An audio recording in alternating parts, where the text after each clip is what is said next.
दोस्तों आज हम देखेंगे कि वृत्त का क्षेत्रफल और परिधि का लंबाई हम कैसे ज्ञात करते हैं। जो अगर आपको वृत्त का क्षेत्रफल और परिधि ज्ञात करने नहीं आता है तो ये वीडियो आपके लिए बहुत अच्छा होगा और दूसरा का वीडियो देखने के लिए आपको कोई ज़रूरत नहीं पड़ेगा। तो आइए हम देखते हैं कि वृत्त का क्षेत्रफल और परिधि कैसे ज्ञात करते हैं। लास्ट में हम आपको एक प्रश्न भी देंगे जो आपको बना के कॉमेंट बॉक्स में आपको जवाब देना है, ठीक है। तो आइए हम देखते हैं कि वृत्त का क्षेत्रफल और परिधि कैसे ज्ञात करते हैं जो, ठीक है।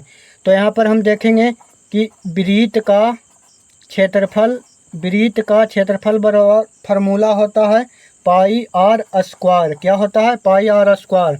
तो यहाँ पर हम देखेंगे सबसे पहले कि पाई का वैल्यू 22/7 होता है, ठीक है। ये होता है, आपको ये याद कर लेना है।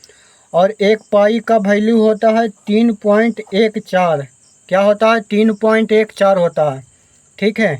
अब इसमें देखिए आर है। अब कहिएगा कि आर क्या होगा? आर को हम त्रिज्या बोलते हैं। क्या बोलते हैं? त्रिज्या, ठीक है। और इसमें त्रिज्या 7 मीटर दिया हुआ। कितना दिया हुआ? 7 मीटर दिया हुआ, ठीक है। अब कहिएगा त्रिज्या क्या होता है? तो त्रिज्या हम देखेंगे कि जैसे मान लिया जाए कि एक हमने गोल वृत्त पारा, ठीक है। एक हमने वृत्त पारा।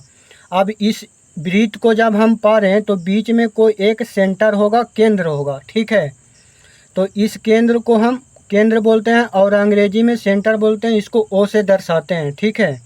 उसके बाद क्या करेंगे? ये जो केंद्र है इससे कुछ लंबाई होगा यहाँ तक, ठीक है। यहाँ तक लंबाई होगा, कुछ यहाँ तक लंबाई होगा, कुछ यहाँ तक लंबाई होगा। इसी को केंद्र से यहाँ तक की लंबाई को हम रेडियस बोलते हैं। क्या बोलते हैं? रेडियस। हिंदी में इसको त्रिज्या बोलते हैं, ठीक है। तो यहाँ त्रिज्या दिया हुआ है 7 मीटर। तो आइए हम प्रश्न को बनाते हैं। तो वृत्त का क्षेत्रफल बराबर पाई आर स्क्वायर होता है। पाई का वैल्यू 22/7 होता है, ठीक है। और आर का वैल्यू दिया हुआ है 7 मीटर। तो यहाँ मीटर नहीं लिखेंगे, सिंपल 7 लिखेंगे। और आर स्क्वायर है तो 7, आर का वैल्यू यहाँ 7 मीटर है, ठीक है। तो 7 हम यहाँ 2 बार लिखेंगे क्योंकि आर का वैल्यू 7 है। तो यहाँ आर स्क्वायर है तो 2 बार हम लिखेंगे। उसके बाद क्या करेंगे? इस 7 से इस 7 कट जाएगा, ठीक है, एक मरतबे। तो क्या बचेगा? ऊपर 22 गुने 1 गुने 7। तो 22 में 1 से गुना करेंगे तो 22 होगा। और फिर 7 में गुना करेंगे 22 में तो 7 दूनी 14, 7 दूनी 14, 1 15। यहाँ पर देखिए मीटर में दिया हुआ है तो मीटर लिखेंगे और स्क्वायर लिख देंगे क्योंकि क्षेत्रफल हमेशा स्क्वायर में होता है। अगर यहाँ सेंटीमीटर होता तो सेंटीमीटर लिख के हम स्क्वायर कर देते हैं। उसके बाद वृत्त का हम परिधि हम ज्ञात करेंगे, ठीक है। वृत्त का परिधि बराबर होता है 2 पाई आर। क्या होता है? 2 पाई आर। तो यहाँ लिखेंगे 2 के 2।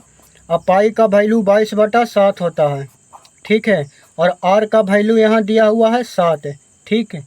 यहाँ पर भी 7 लिखना है, मीटर नहीं लिखना है, ठीक है। उसके बाद काटा पीटी करेंगे, 7 से 7 ख़त्म हो जाएगा। तो यहाँ ऊपरे बचेगा 2 गुने 22, यानी 22 गुने 2 करेंगे तो हो जाएगा 44। मीटर में दिया हुआ है तो मीटर लिखेंगे, सेंटीमीटर में होता तो सेंटीमीटर लिखते हैं, ठीक है। और परिधि स्क्वायर में नहीं होता है, ठीक है। ये इस बात को आप ध्यान में रखिएगा।